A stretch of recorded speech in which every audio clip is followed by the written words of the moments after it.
আমরা এখন 64 আসি। মনোযোগ দেন, মনোযোগ সবাই। নথি মানে দলিল। এখানে নথি বুঝাইছি, নথি প্রমাণের নিয়ম বা এখানে এভিডেন্স বা ডকুমেন্ট যাই বলেন না কেন, যে দলিল প্রাথমিক যেটা হচ্ছে 64। আপনাদের মেন বই আছে না সবার? জি স্যার। সঠিক স্যার আছে স্যার। আচ্ছা, 64 মূল বিষয় হচ্ছে প্রাথমিক সাক্ষ্য দ্বারা দলিল প্রমাণ। মনোযোগ দেন, এই হেডলাইনটা দেখেন। আমরা 61তে যা পড়লাম, 62তে যা পড়লাম, 63তে যা পড়লাম, এখন হচ্ছে আমরা 64তে যা বলতেছে প্রাথমিক সাক্ষ্য দ্বারা দলিল প্রমাণ করা যাবে। করা যাবে না? করা যাবে তো নাকি? জি অবশ্যই। স্যার। যাবে স্যার। কেন? প্রাথমিক সাক্ষ্য দিয়েই তো দলিল প্রমাণ করবেন, কারণ এটা তো উৎকৃষ্ট। মাধ্যমিকটা তো পড়ে শর্ত সাপেক্ষে বিভিন্ন 5 ধরনের রয়েছে। তাহলে আমরা অবশ্যই যদি প্রাথমিক সাক্ষ্য, দলিলকে দলিল দিয়েই অবশ্যই প্রাথমিক সাক্ষ্য প্রমাণ করতে হবে। সেখানে মৌখিক সাক্ষ্য তো আমরা বলছি গ্রহণযোগ্য হবে না।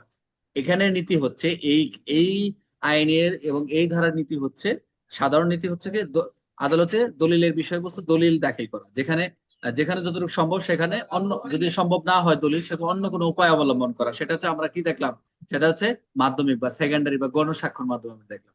তাই নয়? তাই নয় কি? তাহলে আমরা কি এখানে যেটা দেখেন, আপনারা দেখবেন এখানে একটু কথা রয়েছে, দলিলের প্রমাণ করার জন্য দলিল গ্রাহ্য করা নয়। আদালতকে মামলা সবসময় দলিলের উপর নির্ভর করতে হয়, এটা খেয়াল রাখবেন। দেওয়ানি মামলার দলিলের প্রয়োজনীয়তা বেশি। যে দেওয়ানি ক্ষেত্রে দলিলের প্রয়োজন বেশি।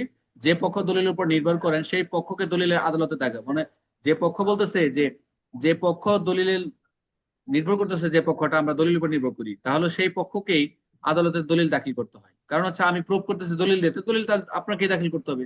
যা দ্বারা দলিল প্রমাণিতব্য, মৌখিক সাক্ষ্য দ্বারা প্রমাণ করা যায় না। যেখানে দলিল রয়েছে সেখানে মৌখিক সাক্ষ্য কি গ্রহণযোগ্য? কোনো কিছু সাক্ষ্য দ্বারা প্রমাণ করার সুযোগ নেই। অবশ্যই আপনাকে, যে দলিল নিয়ে যদি তর্কিত হয়, তাহলে সেখানে তর্কিত বিষয়ে যিনি দলিল দাখিল করবেন তিনি দলিল দিয়ে প্রমাণ করবেন। তাহলে দলিল কোথায়? বেয়ানির ক্ষেত্রে সবচেয়ে বেশি কি করছেন, দলিলের হস্তান্তর কিন্তু বেশি রয়েছে। এখানে একটা জিনিস বলছে লেখক, যে সাধারণত দেওয়ানি আদালত সময় দলিল প্রমাণ করার জন্য দলিল লেখককে, যিনি দলিল লেখক, এই যে উনিও কিন্তু একজন সাক্ষী। দলিল যিনি লেখেন তিনিও সাক্ষী, জানেন তো? যিনি স্ক্রেপ ম্যাচ করেন, এই যে আমরা স্কেচ ম্যাচ করি না, আমি তো সেই জন্য আমি সাক্ষী হয়ে যাই। দলিলের সে লেখক, দলিলের লেখকের হস্তান্তরের সহিত পরিচিত যে ব্যক্তিদের আদালতে হাজির করে। এখন রফিক একজন দলিল লেখক, এখন সে যে দলিল লিখতেছে এবং তাকে চিনাই দেওয়ার জন্য এই লেখাটা হচ্ছে রফিকের, তাকেও আদালতে তাকে ডাকে, দলিল হাজির করা, দলিল প্রমাণ করা হয়। অনেক সময় দলিলের রীতিভিত্তিক প্রমাণের পদ্ধতি পক্ষদের সম্মতি অপেক্ষা করিয়া দলিল গ্রহণ করা, এটা আলাদা একটা বিষয়। বাট এই যে যে লাস্টে যে কথা বললাম যে দলিল লেখক, এই কথাগুলো 67, 68, 69, 70 দিকে আলোচনা করা আছে, ওগুলো একটু রিডিং করে নেবেন। ওখান থেকে আমি 2টা ধারা পড়াবো, কাল সময় পাইলে শেষ করে দিব। আর নাহলে আমরা চলে যাবো ইনশাল্লাহ প্রমাণের দায়িত্ব, ইনশাল্লাহ শুধু একটা ধারা পড়াবো, 90-এর যেটা হচ্ছে যে যেখানে 30 বছর ছিল, এটা মনে হয় এখন সময় কমাই নিয়ে আসা হয়েছে দলিল প্রমাণের জন্য, কত বছরের জন্য ওইটা। এরপর আমরা ডাইরেক্ট আমরা ইনশাল্লাহ কালকে চেষ্টা করবো প্রমাণের দায়িত্বের দিকে চলে যাওয়া। এগুলো যা আছে এগুলো আমরা মাঝখান থেকে 2-একটা পড়বো পরীক্ষার জন্য। এগুলা নিয়ে আর সময় কিল করবো না, আজকে আমরা এখানেই শেষ করে দিব। তাহলে আমরা 64 ধারা আমরা কি দেখলাম, যে প্রাথমিক সাক্ষ্য দ্বারা দলিল প্রমাণ, অবশ্যই অবশ্যই দলিল প্রাথমিক সাক্ষ্য দ্বারাই প্রমাণ করা যাবে। এটার গুরুত্ব অনেক। এখানে আমরা 61তে কি দেখলাম, 61তে দেখলাম দলিল প্রমাণ হবে প্রাথমিক মাধ্যমিক দুইটা দিয়েই প্রমাণ করা যাবে। আর 62তে প্রাথমিক সাক্ষ্যের সংজ্ঞা দেখলাম। 63তে মাধ্যমিক সাক্ষ্যের সংজ্ঞা দেখলাম। 64তে গিয়ে সাধারণ নিয়ম, প্রাথমিক সাক্ষ্য আবশ্যক, যেটা হচ্ছে অবশ্যই প্রাথমিক সাক্ষ্য দ্বারা দলিল কি করা যাবে, আহ প্রমাণ করা যাবে। এখানে অন্য কোনো কিছু নাই। এই ধারাটা খুব একদম শর্ট এবং খুব সহজ।